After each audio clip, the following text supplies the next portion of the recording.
How about them Cowboys? Yeah!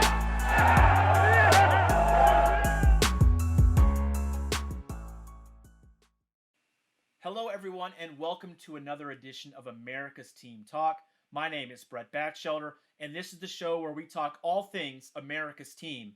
And in case you were wondering, or in case you were just misinformed as a child, who I mean by America's Team is none other than the Dallas Cowboys.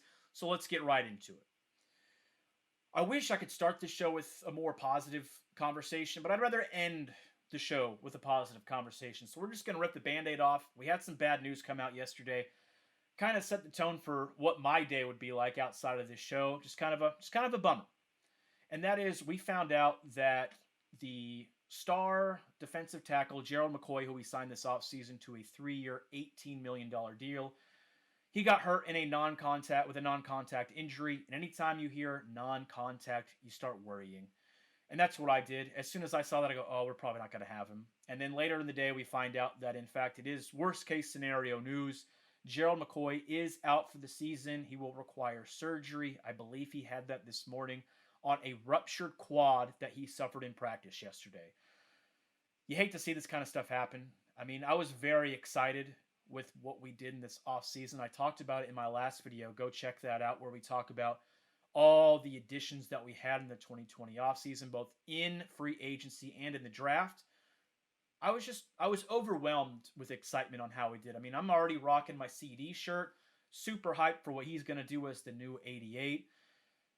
I should have known things were going too smooth, right? We can never have a Dallas Cowboys offseason without some kind of drama or some kind of major bummer. And we went through all of it. I mean, yeah, we have the Dak contract, but hey, Dak seems focused. We don't really got to worry about that. Not much of a distraction. The social justice issues that have been plaguing the country, everyone was worried about what Jerry's going to say or what he isn't going to say. We had that drama, but it wasn't to the degree of other years. I mean, last year we had Zeke hold out. We had D-Law. We've had the Zeke suspension looming over us. We've had the Dez contract. It seems like every year we have something big going on. And this year, we almost got out of it, and now we have Gerald McCoy out for the season. And it couldn't happen to a better guy. It's just, you hate to see it. Not only is he a great player on the field, but off the field, a huge leader. I think he was going to have a huge impact on the Hot Boys and this team as a whole. What he does on the field and off the field for his communities. Great guy. And, he loves being a Dallas Cowboy. He always wanted to be a Cowboy. He talked about for a long time. I mean, last season we were talking about signing Gerald McCoy, and he expressed interest because he grew up a Dallas Cowboys fan. So here he is, finally getting a chance, and in a non-contact drill, ruptures his quad. So get well soon, Mr. McCoy. We hope to see you in 2021, and hopefully we'll see him sticking around with the team and building that camaraderie with them and being the leader off the field. And let's kind of shift gears here a little bit. What does that mean for the team? Huge loss, multiple-time Pro Bowler, former All-Pro. Is he the Gerald McCoy of 3 to 5 years ago? No, probably not. But I think we could all say that we expected him to be an upgrade at what we lost in Malik Collins. Well, now we don't have him. Now we don't have Malik Collins. I see a lot of people online rushing to, let's sign Snacks Harrison. Let's go get Snacks. And 2 months ago, I would have been all for that. Or when did we sign Don Terry Poe? I don't remember. But before we signed Poe, I would have been all for that. Now it doesn't make any sense. He plays the same position as Poe, and you already have Antoine Woods there as your backup. Woods was your starter at the one technique last year. Now you got to feel good about him being the backup. That's a solid rotation at the one technique. Poe, Woods, great. If something happens to one of those two and Snacks is still out there, great, but it doesn't make sense to add him. We don't need him for that depth. He doesn't fill in McCoy's spot. McCoy's a 3 technique. What do we have on the team right now? I mean, they're too obvious. Neville Gallimore, our 3rd-round pick this year, and last year, our 2nd-round pick, Tristan Hill. That's what we have there right now.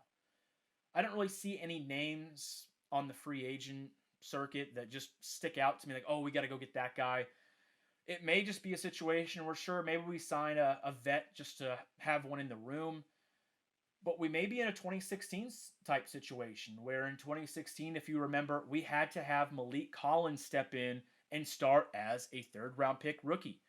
He had some foot injuries, but overall he had a pretty solid season, and that set the stage for him being a 4-year starter here in Dallas. So it's not all doom and gloom. I think Gallimore is the guy you want to plug in. You want to see what he can do. I feel, even though he's never played in the NFL, I got to feel better about him than putting Hill in that starting spot, unless Hill just blows you away in practice. I think no preseason games is going to really limit what he can show the defensive staff to where he can earn that. So I think you got to just hope for the best with Gallimore. And if it works out, great. If he has a heck of a season, if he can do what Gallimore did this year, if he can do what Gallimore did in 2016 this year or anything close to it, you got to feel good about having a healthy McCoy back in that rotation the following season. As far as Tristan Hill, he's going to have to step up. I don't even know if he was going to make this team before this injury. Maybe he does as a bench rider there just in case, break glass in case of emergency. Well, now we've got an emergency now.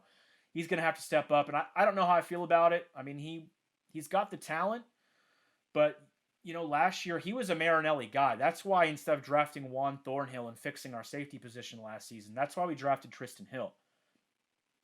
And he showed you nothing, and he showed you so much nothing, in fact, that the guys that kind of put their foot down and said, this is who we want to draft in Rod Marinelli, he gave up on the guy.